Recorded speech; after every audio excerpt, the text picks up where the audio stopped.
भइली 31 दिसंबर के रात में फिक्स भइली। ग्रीटिंग कार्ड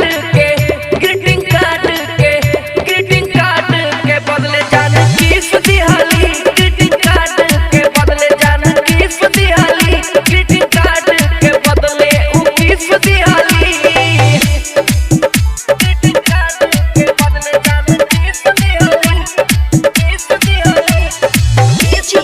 संदीप बाबू, संदीप बाबू।